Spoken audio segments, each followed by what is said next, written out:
கர்மவினை பித்ருதோஷம் நீங்கி சித்தர்கள் அருளும் குலதெய்வம் காக்க நவக்கிரக சாபம் அகன்று நலமெல்லாம் சேர வாழ்வினில் செல்வமும் வளமும் என்றும் பொங்க. ஓம் மாதா பிதா குருப்யோ நமஹா. வணக்கம். தமிழ் ஆஸ்ட்ரோஏ யூடியூப் சேனலுக்கு உங்க எல்லாரையும் வரவேற்கிறதுல எனக்கு ரொம்ப சந்தோஷம்.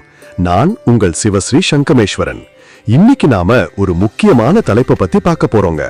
வேத ஜோதிடத்துல இருக்கிற 27 நட்சத்திரங்கள்ல முதல் நட்சத்திரமான அஸ்வினி பத்தி தான் பார்க்க போறோம். அதுலயும் குறிப்பா அஸ்வினி நட்சத்திரத்தோட 4வது பாதத்தை பத்தி விலாவாரியா ஒண்ணு விடாம ஆழமா பார்க்க போறோம். வாங்க நிகழ்ச்சிக்குள்ள போகலாம். முதல்ல புரிஞ்சுக்கோங்க, இந்த அஸ்வினி நட்சத்திரம்ங்கிறது கால புருஷனோட தலைப்பகுதியான மேஷ ராசியில தாங்க அமைஞ்சிருக்குது. தேவலோக மருத்துவர்களான அஸ்வினி குமாரர்கள் தான் இந்த நட்சத்திரத்தோட அதிபதி.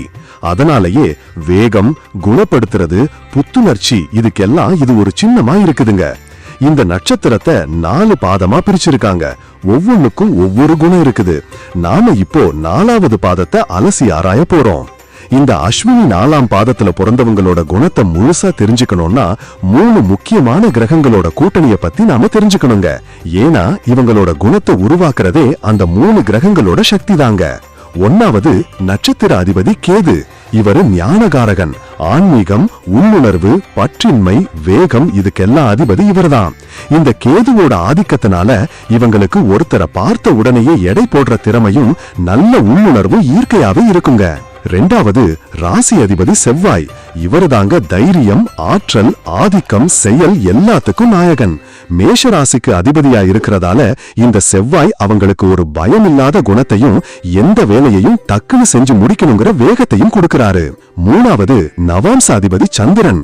அஸ்வினி 4ஆம் பாதம் கடக நவாம்சத்துல வருதுங்க. அதோட அதிபதி சந்திரன். இவர் மனம், உணர்ச்சி, இரக்கம், தாய்மை, குணப்படுத்துதல் இதுக்கெல்லாம் காரகர்.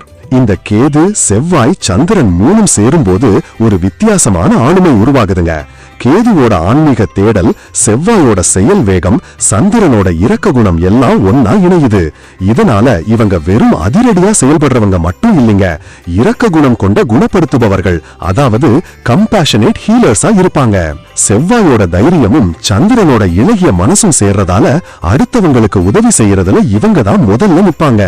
கேதுவோட உள்ளுணர்வும் சந்திரனோட மனோகாரக தத்துவமும் சேரும்போது இவங்களுக்கு இயற்கையாவே அடுத்தவங்களோட மன மற்றும் உடல் நோய்களை குணப்படுத்துற ஆற்றல் கிடைக்குதுங்க. இப்போ இவங்களோட குணங்களை இன்னும் கொஞ்சம் விரிவாக பார்க்கலாம். முதல்ல நல்ல குணங்கள் என்னன்னு பார்ப்போம். இவங்க இயற்கையாவே நல்ல அறிவாளியா சிந்திக்கிற திறமை கொண்டவங்களா இருப்பாங்க. தர்ம சிந்தனை, கடவுள் நம்பிக்கை, பக்தி இதெல்லாம் இவங்க கிட்ட கொஞ்சம் தூக்கலாவே இருக்குங்க. ஏழை எளியவங்களுக்கு உதவி செய்யறதுல ரொம்ப ஆர்வமா இருப்பாங்க. குறிப்பா அம்மா மேல பாசம் அதிகமா வச்சிருப்பாங்க. பார்க்கறதுக்கு நல்ல கம்பீரமான தோற்றம், பிரகாசமான கண்ணு, உயர்ந்த நெத்தின்னு ஒரு அழகு இருக்கும். அடுத்தவங்களை ஈர்க்கிற மாதிரி பேசுற திறமையும் எதையும் யோசிச்சு பதில் சொல்ற ஆற்றலும் இவங்க கிட்ட இருக்குங்க. மன உறுதியும் உடம்புல தெம்பும் ஒன்னா சேர்ந்து இருக்கிறதால எந்த வேலையை ஆரம்பிச்சாலும் அதை முடிக்காம விட மாட்டாங்க. பெரிய பெரிய நிறுவனங்களை நடத்துற தலைமை நிர்வாக திறமை கூட இவங்களுக்கு உண்டுங்க. சரி, இப்போ இவங்க கிட்ட இருக்கிற சவால்கள் என்னன்னு பாப்போம். இவங்களோட முக்கியமான பிரச்சனையே உணர்ச்சி வசப்படுறது தாங்க. செவ்வாயோட வேகமும் சந்திரனோட உணர்ச்சியும் சேர்றதால எப்பவுமே ஒரு பரபரப்பா இருப்பாங்க. சில நேரத்துல இவங்களோட பிடிவாத குணம் சொந்த பந்தங்களுக்குள்ள சிக்கலை உண்டாக்கிடும். கோபப்படுறதும் சண்டை போடுற பழக்கமும் இவங்க கிட்ட இருக்க வாய்ப்பு இருக்குது. சொத்து பத்து மேல எப்பவும் ஒரு கவலை இருந்துகிட்டே இருக்கும். சில சமயம் கூட பிறந்தவங்க கிட்டயே கருத்து வேறுபாடு வரலாம். அடுத்து இவங்களோட குடும்ப வாழ்க்கை எப்படி இருக்குன்னு பாப்போம். குடும்பத்து மேல, குறிப்பா அம்மா மேல ரொம்ப பாசமா இருப்பாங்க. ஆனா அப்பா கூட சில கருத்து வேறுபாடுகள் வர வாய்ப்பு இருக்கு. இவங்களோட பிடிவாத குணத்தால குடும்பத்துல அப்பப்போ சலசலப்பு வந்தாலும் அன்பான, அக்கறையான வாழ்க்கை துணையா இருப்பாங்க. இவங்களுக்கு ஆம்பளை பிள்ளைங்க பிறக்க அதிக வாய்ப்பு இருக்குன்னு சில ஜோதிட நூல்கள் சொல்லுதுங்க. கல்வி விஷயத்துல சந்திரன் நவாம்சத்துல பலமா இருக்கிறதால படிப்புல ஆர்வம் அதிகமா இருக்குங்க. பல கலைகள்லையும் கல்வியிலையும் சிறந்து விளங்குவாங்க. குறிப்பா சொல்லணும்னா மருத்துவம், சைக்காலஜி, ஜோதிடம் இந்த மாதிரி துறைகள்ல இவங்களோட அறிவு நல்லா மெளிரும். உயர்கல்வி படிக்கிற யோகமும் இவங்களுக்கு இருக்குதுங்க. வேலை, தொழில், பொருளாதாரம்னு பாத்தீங்கன்னா இவங்களோட குணப்படுத்துற இரக்க குணத்தை சுத்தி தான் அமையும்.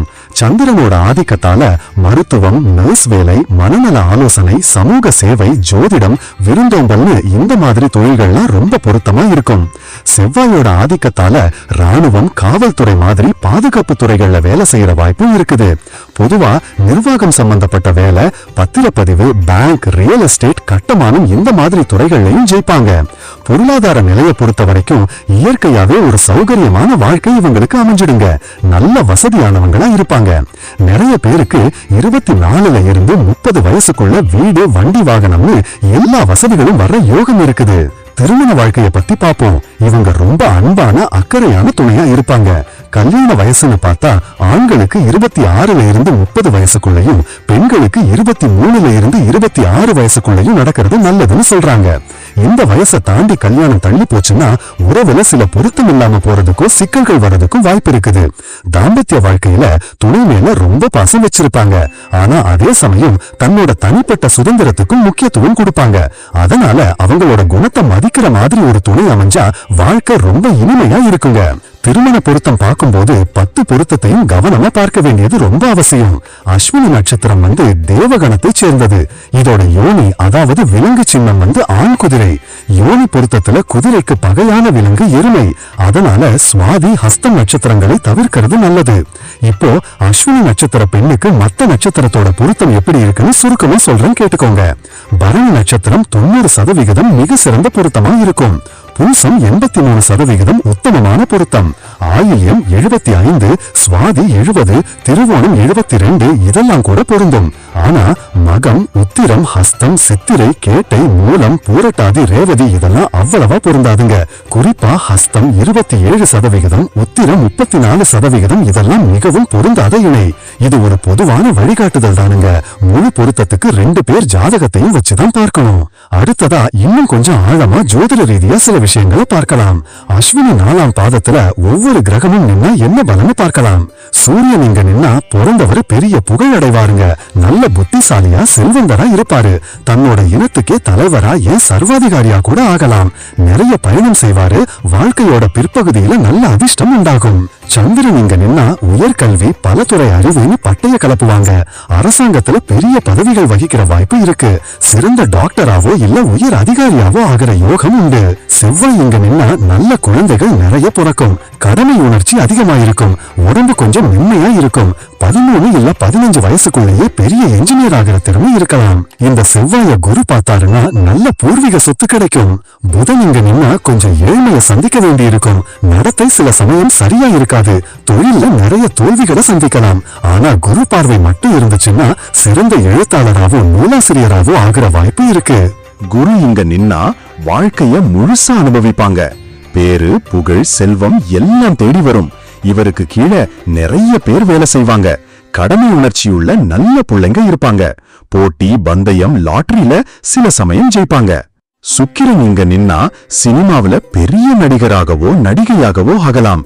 இசைக்கலைஞர், பாடகர்னு மிளறலாம். நல்ல எழுத்து திறமையும் இருக்கும். ஆனா சூரியன் இந்த சுக்கிரனை பார்த்தா கல்யாண வாழ்க்கையில பாதிப்பு வரலாம். சின்ன வயசுலயே கல்யாணம் நடக்கலாம். சனி இங்க நின்னா பொதுவா சந்தோஷமான வாழ்க்கை தாங்க அமையும். அதிக சமயப்பற்றும் ஆசாரமும் இருக்கும். சிலருக்கு சூதாட்ட பழக்கம் வர வாய்ப்பு இருக்கு. இவரை சூரியன் பார்த்தா விவசாயம் மூலமா லாபம் கிடைக்கும். பெரிய நிலச்சுவாந்தாராகலாம். ஆனா திருமணத்துல தடை வரலாம். இல்ல கல்யாணத்தால துன்பம் வரலாம். ராகு இங்க நின்னா தைரியமும் வலிமையும் கொண்டவரா இருப்பாருங்க. ஒல்லியான தேகம், வாயு தொல்லை, செரிமான கோளாறு வரலாம். இவரை சூரியன் பார்த்தா அதிர்ஷ்டம் உண்டாகும். எந்த பொறுப்பை கொடுத்தாலும் சிறப்பா செய்வாரு. எவ்வளவு பெரிய சிக்கல் வந்தாலும் இவரை காப்பாத்த யாராவது வருவாங்க. கேது இங்க நின்னா பொருந்த ஊரை விட்டு வெளியேறி வாழ வேண்டியிருக்கும்.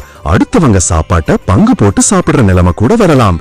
ஜாதகத்துல ஆயுள் பாவம் சரியா இல்லைன்னா ஆயுள் 30 வயசுக்குள்ள இருக்கலாம்னு சொல்லப்படுது. இப்போ தாராபலன் பத்தி பார்ப்போம். தாராபலன்னா ஒண்ணும் இல்லங்க, நம்ம ஜென்ம நட்சத்திரத்துல இருந்து மத்த நட்சத்திரங்களோட நிலைய வச்சு ஒவ்வொரு நாளும் நமக்கு நல்லதா கெட்டதான்னு பாக்குறது தான். அஸ்வினி நட்சத்திரக்காரங்களுக்கு ஒரு சுவாரஸ்யமான விஷயம் என்னன்னா, கேதுவோட நட்சத்திரங்களான அஸ்வினி, மகம், மூலம் ஒருத்தருக்கு பயங்கர நன்மையையும் கொடுக்கும், அதே சமயம் பயங்கர தீமையையும் கொடுக்கும். ஏன்னா கேதுதான் கர்ம வினைகளுக்கு காரகன். அதனால இந்த நட்சத்திரங்கள் வர நாட்கள்ல நம்ம பூர்வ புண்ணியம் நல்லா இருந்தா பெரிய வெற்றியும். பாவம் அதிகமாயிருந்தா தீராத மன உளைச்சலும் வரும்.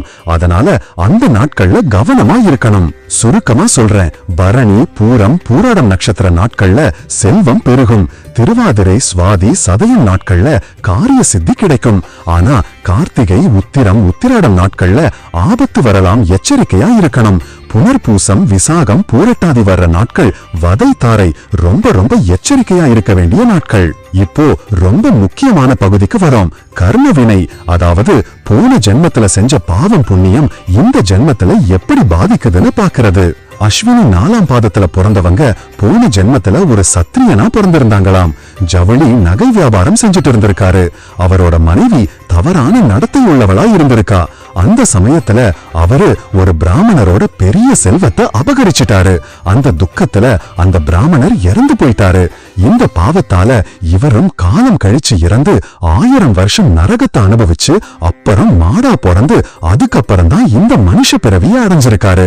போன ஜென்மத்துல செஞ்ச அந்த பிரம்மஹத்தி தோஷங்கிற பாவத்தால இந்த ஜென்மத்துல இவருக்கு பிறந்த ஒரே மகனும் இறந்து போக அதுக்கப்புறம் புத்திர பாக்கியமே இல்லாம போச்சாம். இதுல இருந்து என்ன தெரியுதுன்னா, நம்ம வாழ்க்கையில வர்ற சில தீராத கஷ்டங்களுக்கு பின்னாடி இப்படி ஒரு கர்ம வினை தொடர்பு இருக்குதுங்க. சரி, பிரச்சனை இருந்தா தீர்வு இருக்கணும் இல்லையா? அதுதான் பரிகாரம். இந்த பிரம்மஹத்தி தோஷம், புத்திர தோஷம் நீங்கிறதுக்கு சாஸ்திரங்கள்ல சில சிறந்த பரிகாரங்களை சொல்லி இருக்காங்க. காயத்ரி மந்திரத்தை 1,00,000 தடவை ஜபம் செய்யணும். அதுக்கப்புறம் வட்ட வடிவ ஹோம குண்டம் அமைச்சு ஹோமம் செய்யணும். அப்புறம் தானம், ஒரு தேங்காயை துளைச்சு அதுக்குள்ள தங்க காசுகளை போட்டு புது துணியில சுத்தி கங்கை மாதிரி புண்ணிய நதியில நின்று தகுதியான ஒருத்தருக்கு தானம் கொடுக்கணும். ஹோமம் செஞ்ச பிறகு தங்க கொம்பு, வெள்ளி குழம்பு வச்ச கன்றுடன் கூடிய ஒரு பால் கறக்கிற பசுவை பால் கறக்கிற பாத்திரத்தோட சேர்த்து தானம் செய்யணும். இதையெல்லாம் செஞ்சா பாவம் விலகி புத்திர தோஷம் நீங்கி ஆண் வாரிசு உண்டாகும்னு சொல்லப்பட்டிருக்கு. இது இல்லாம சில பொதுவான பரிகாரங்களும் இருக்கு. கேதுவுக்காக செவ்வாய் சனிக்கிழமைகள்ல கேது பகவான கும்பிடுறது, கொள்ளு தானம் பண்றது, கணபதிய வணங்குறது நல்லது. செவ்வாய்க்காக செவ்வாய்க்கிழமை விரதம் இருந்து முருகனை கும்பிடுறது, துவரம் பருப்பு தானம் பண்றது நல்லது. சந்திரனுக்காக திங்கட்கிழமை சிவன் பார்வதிய வணங்குறது, பச்சரிசி, பால் மாதிரி வெள்ளை நிற பொருட்களை தானம் பண்றது நல்லது. இது இல்லாம சில பொதுவான பரிகாரங்களும் இருக்கு. கேதுவுக்காக செவ்வாய் சனிக்கிழமைகள்ல கேது பகவான கும்பிடுறது, கொள்ளு தானம் பண்றது, கணபதியை வணங்குறது நல்லது. செவ்வாய்க்காக செவ்வாய்க்கிழமை விரதம் இருந்து முருகனை கும்பிடுறது, துவரம் பருப்பு தானம் பண்றது நல்லது. சந்திரனுக்காக திங்கட்கிழமை சிவன் பார்வதியை வணங்குறது, பச்சரிசி, பால் மாதிரி வெள்ளை நிற பொருட்களை தானம் பண்றது நல்லது. அஸ்வினி நட்சத்திரத்தோட மரம் எட்டி மரம். இந்த மரத்தை வழிபடுறது தோஷங்களை நீக்கி நல்ல எண்ணங்களை கொடுக்கும். கேதுவோட ரத்தினமான வைடூரியம், கேட்ஸ் ஐ மோதிரம் போட்டா கேதுவோட அருள் கிடைக்கும். தாமிரம், பஞ்சலோகம் அதிர்ஷ்ட உலோகங்கள். பரிகார கோயில்களுக்கு போறது ரொம்ப விசேஷம். அஸ்வினி 4ஆம் பாதத்துல பிறந்தவங்க போக வேண்டிய முக்கியமான கோயில் தஞ்சை பிரகதீஸ்வரர் கோயில்ல இருக்கிற ஸ்ரீ வராகி அம்மன் சன்னதி. ராஜராஜ சோழனே எந்த வேலையை ஆரம்பிக்கிறதுக்கு முன்னாடியும் இந்த வராகி அம்மனை கும்பிட்டுட்டு தான் ஆரம்பிப்பாராம். வராகி அம்மனை கும்பிட்டா எதிரி தொல்லை, கடன் தொல்லை நீங்கும், வழக்குல ஜெயம் கிடைக்கும்.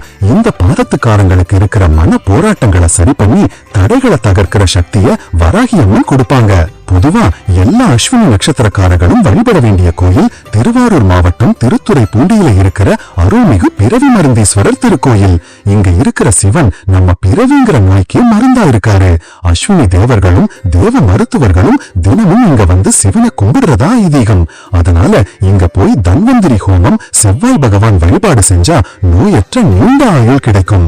இது இல்லாம பக்கத்துல இருக்கிற சிவன் கோயில்கள் கேது ஸ்தலமான கீழ பெரும்பள்ளம், சந்திரன் ஸ்தலமான திங்களூர் போறதும் ரொம்ப நல்லதுங்க. தான தர்மம் பண்றது பாவத்தை குறைக்கும். கேதுவுக்காக கொள்ளு, பல நிற போர்வை தானம் செய்யலாம். விநாயகர் கோயில்ல சிதறி தேங்காய் உடைக்கலாம். செவ்வாய்க்காக துவரம் பருப்பு, சிவப்பு துணி தானம் செய்யலாம். சந்திரனுக்காக பச்சரிசி, பால், தயிர் தானம் செய்யலாம். ஒரு முக்கியமான விஷயம், இவங்களுக்கு கையில காசு வந்தா சுபகாரியங்களுக்கு செலவு பண்ணிடணும், இல்லைன்னா மருத்துவ செலவு வர வாய்ப்பு இருக்கு. கடைசியா தியானம் பண்றதுக்கு சில மந்திரங்கள் இருக்கு. ஓம் ஸ்வேத வரிணியை வித்மஹே சுதாகராய தீமஹி தன்னோ அஸ்வினி பிரசோதயாத். இது அஸ்வினி காயத்ரி மந்திரம். தேவ மருத்துவர்களோட அருளை பெற ஓம் அஸ்வினி குமாராபியாம் நமன்னு 108 தடவை சொல்லலாம். மன அமைதிக்கு ஓம் பத்மத்வஜாய வித்மஹே ஹேம ரூபாய தீமஹி தன்னோ சோமஹ பிரசோதயாத்ங்கிற சந்திர காயத்ரி மந்திரத்தை சொல்லலாம். சுருக்கமா சொல்ல போனா அஸ்வினி 4ஆம் பாதம்ங்கிறது கேதுவோட ஆன்மீகம், செவ்வாயோட வேகம், சந்திரனோட இரக்கம் கலந்த ஒரு தனித்துவமான பிறப்புங்க. இவங்க இயல்பாவே குணப்படுத்துறவங்களா, தர்ம சிந்தனை உள்ளவங்களா இருப்பாங்க. உணர்ச்சிகளை கட்டுப்படுத்தி நிதானமா செயல்பட்டா போதும். பூர்வ ஜன்ம கர்மாவினால தடைகள் வந்தாலும் அதுக்கு தெளிவான பரிகாரங்களும் இருக்கு. தஞ்சை வராகி அம்மனையும் பிறவி மருந்தீஸ்வரரையும் வணங்கி சரியான தான தர்மங்களை செஞ்சு மந்திரங்களை சொல்லி வந்தா வாழ்க்கையில இருக்கிற தடைகள் எல்லாம் நீங்கி ஒரு நிறைவான வெற்றிகரமான வாழ்க்கைய வாழலாமுங்க. இரக்கத்தை அடிப்படையா வச்சு, அறிவை துணையா வச்சு, ஆற்றலை நல்ல வழியில செலுத்தினா இவங்க தேர்ந்தெடுக்கிற துறையில, குறிப்பா சேவை குணப்படுத்துதல் துறைகள்ல உச்சத்தை தொடர்றது நிச்சயம். இந்த தகவல்கள் எல்லாம் உங்களுக்கு பயனுள்ளதா இருந்திருக்கும்னு நம்புறேன். இந்த வீடியோ உங்களுக்கு பிடிச்சிருந்தா லைக் பண்ணுங்க, உங்க நண்பர்களுக்கு ஷேர் பண்ணுங்க. மறக்காம நம்ம தமிழ் அஸ்ட்ரோ AI சேனலுக்கு சப்ஸ்கிரைப் பண்ணுங்க. அடுத்த வீடியோவில் மற்றொரு சுவாரஸ்யமான தகவலோடு உங்களை சந்திக்கிறேன். அதுவரை உங்களிடமிருந்து விடைபெறுவது உங்கள் சிவஸ்ரீ சங்கமேஸ்வரன். நன்றி, வணக்கம்.